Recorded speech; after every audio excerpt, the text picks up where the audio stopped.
Okay, so we all know what happened with Takeoff. And very easy to just say, rest in peace, condolences to his family. I hope Quavo's doing well. To be a firsthand witness to something like that has to be traumatizing and tragic and life altering. I can't imagine how Offset feels. I can't imagine how their family feels. I can't imagine. I guess one of the reasons why something like this happening never really seemed like a possibility is because of how huge the Migos were. I remember Ice Cube mentioning not too long ago when he was in an interview that you only have about 3 years of being that guy in rap. And I just wanted to highlight how Migos have taken over for an entire time period. They've had way more than a 3-year run. They've had way more than that, hot song. And then they kind of fell from grace a little bit. I mean, these dudes have been hot for almost a decade straight. So to lose one of the members to something so pointless, I think is what has really challenged how I feel about this. Because despite me always disagreeing with these tragedies and these events, I can still sometimes, rationalize either a motive or some sensibility behind it. But this is literally just a case of Takeoff being an innocent bystander. Obviously, with the result of his untimely passing, we have a lot of different conversations that are going on. For some reason, whenever it comes to a black artist in hip hop or in rap music who dies very young, the immediate response is to find something or someone to pin responsibility on. And for some reason, for the general public, it seems that responsibility always seems to fall on black people, like everyday regular black folks, the ones who aren't committing crimes, ones who are regular working class citizens. It is an overwhelming majority, the ones who don't participate in that type of behavior. For some reason, the responsibility of those individuals who do participate in it falls onto the overwhelming majority of those who don't. So regardless, I have to see everywhere how black people as a whole need to do better, how rappers are negatively influencing young black men as if there isn't already a huge gun epidemic in our country regardless. Only in hip hop and only in rap does it seem that you can be doing something as innocent as buying cookies like Young Dolph, doing something as innocent as going to a Waffle House with your girlfriend like in PNB Rock's case, or doing something as innocent as being a bystander, maybe wrong place, wrong time, and still be blamed for your own death, still get thrown into this category. Now, I have no problem holding people accountable or addressing people on an individual scale, because that is who has to make the decision to choose to either engage and or walk away. But people pretending as if there aren't societal factors that make people predisposed to either A or B decision, and they came to this conclusion solely off of the basis of a rap song they heard when they were 13 to 14 years old, is just stupid. There are 200 plus mass shootings before a year is even out. Only in America, in this country, can there be a mass shooting hysteria, an epidemic, so to speak, where tens of thousands of people are injured due to gun violence on a regular basis, and hip hop still be the main blame when a young black rapper dies. I know the narrative is to try to make people believe that what's influencing young people to walk around with a gun on their hip every single day is a rap song. But I don't know, maybe knowing that your average everyday citizen is probably a carrier of a firearm to some degree might make you a little shaky, so maybe you'll start carrying one too. You don't know how many people I know that are gun owners that have never claimed gangster, that have never tried to live that life, that have never tried to be hard, try to flex or be materialistic. You know how many young black people have decided to start carrying as a response to the world they live in rather than the rap music that they're hearing? It's a lot. So the last thing I think Takeoff deserves is some couple thread tweet talking about, well, if he never put that energy into his music, maybe it wouldn't have come back at him, or some idiotic 10-minute video of some guy thinking that because a rapper has talked about his lived experience and then put them into a song, that that's somehow justification for his death, pretending as if he was the driver to an issue that's existed before he made the fucking rap song. I don't think people understand that when these issues exist before the rappers have made the music. Where the fuck do you think the content comes from? Lived experiences, not from rap music. Have you ever thought that maybe if you change the circumstances, the music will reflect that as well?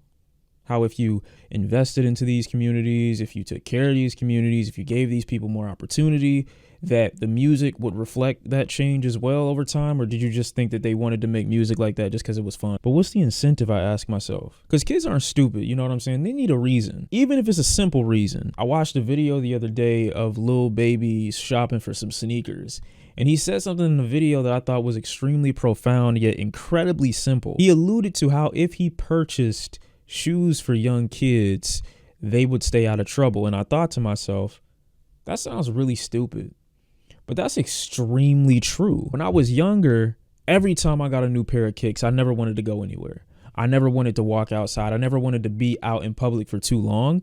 I wanted to stay home and take care of like my new prized possession. This is something of value. This is something I can take care of. This is something I can take pride in. It's mine. When you get to a point of paying for it yourself, it's even better. But that comes with the opportunity to work and find jobs that are workable in your neighborhood as well. By neighborhood, I don't mean you having to take a bus 45 minutes to an hour away from your house just to work a job that pays you $8 an hour. I mean something that maybe you can walk to and from your house for. I thought to myself how many people I said no to when it came to hanging out after school or staying a little bit later, or putting myself in a position where I might not be doing anything quote unquote good. Instead, going home to take care of my shoes. Very simple. Simple and simplistic to the part where it borders stupid. But it wasn't about the shoe. It was about having something that I valued, having something that I felt important, or having something to lose. When there isn't a consequence in your mind that's large enough to prevent you from getting into trouble, you're going to choose the trouble route every time, at least as you're a kid and you're growing up. And I'm talking about systemic issues. I'm talking about root causes. The idea here being that you give people something more or bigger or greater to do, or something to take care of outside of their immediate family, so that money isn't their primary motivator. A lot of the people in these communities don't believe the things that they own or possess are good enough to take care of or be cherished, themselves and their lives included, others' lives included. And the other half of these individuals are people that are smarter than both you and I, but don't have the options that we did when we were growing up. So never trick yourself into believing you're on this intellectual high ground, and that the reason that this guy is making the decisions that he's making is solely based off the fact that he just doesn't have the intellect to know right from wrong. This is where I want to talk about accountability, because a lot of these dudes know what it is that they're doing is wrong, and maybe not in reference to the instance that unfortunately took Takeoff's life, but unfortunately find themselves feeding into this lifestyle because they aren't offered other alternatives. This lifestyle becomes a new standard of living and ultimately changes the person if done or fed into long enough. Regardless of how much success they achieve or how much money they earn, this mindset will ultimately need to be mentally evaluated and rehabilitated. But everyone wants to blame rap music. And the funny thing about this hip hop is the reason narrative is that while hip hop makes a ton of money, it doesn't generate near as much money as films, as games. These other forms of media generate hundreds of millions of more dollars than music. And as absurd as the argument would be to blame video games or movies and film and TV shows for violence in America, it will make far more sense to base your argument around these things being a bigger root cause than something that makes substantially less money. With these other industries in some years dwarfing the amount of money music makes, it would be at least sensible to say that at the very least these other forms of media have the same influence as music. But then you'd have to get people to be removed from anti-blackness enough to acknowledge that black people consume more than just rap music. Sometimes they read books, sometimes they watch movies, sometimes they play games. I know it's a crazy concept, but me as a black man and plenty of others do sometimes enjoy consuming content that doesn't involve talking about our bitch getting fucked. And then you reduce all forms of hip hop to that as well. Like there aren't subgenres of hip hop. Like there isn't rippity rap, lyrical, spiritual miracles that talk about how bad killing is. Y'all sound so fucking stupid anytime y'all talk about any of these subjects. Are these forms of rap that denounce the popular forms of rap as popular? Definitely not. But to pretend like they don't exist for the sake of this narrow-minded view of black people and the way they consume music, you're either doing it on purpose or you're one of the unironic shining examples of lack of self-awareness that needs to be educated as much as the people you're criticizing. You're not smart.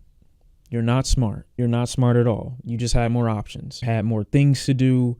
You had more to lose. So while I definitely don't have a problem with people having to be accountable for what it is that they do, I also want people to understand that there's something as complicated as this is never going to be solved by simply telling people, y'all got to do better. Until these communities are offered more funding, until these communities are offered immediately readily available employment, until children in these communities are offered safe extracurriculars. I don't mean those that just exist within the school or educational system. You blaming it on hip hop and rap music will always be the scapegoat as opposed to what actually needs to be addressed. I just don't think, and I'm tired of the first thing that happens when a young black rapper dies is we have to blame him for circumstances that are out of his control. I gotta hear think pieces and talking points about the type of music that Takeoff made. Meanwhile, he was an innocent bystander in an altercation that he had nothing to do with. Young rapper dies to gun violence and y'all want to blame it on hip hop and not gun violence.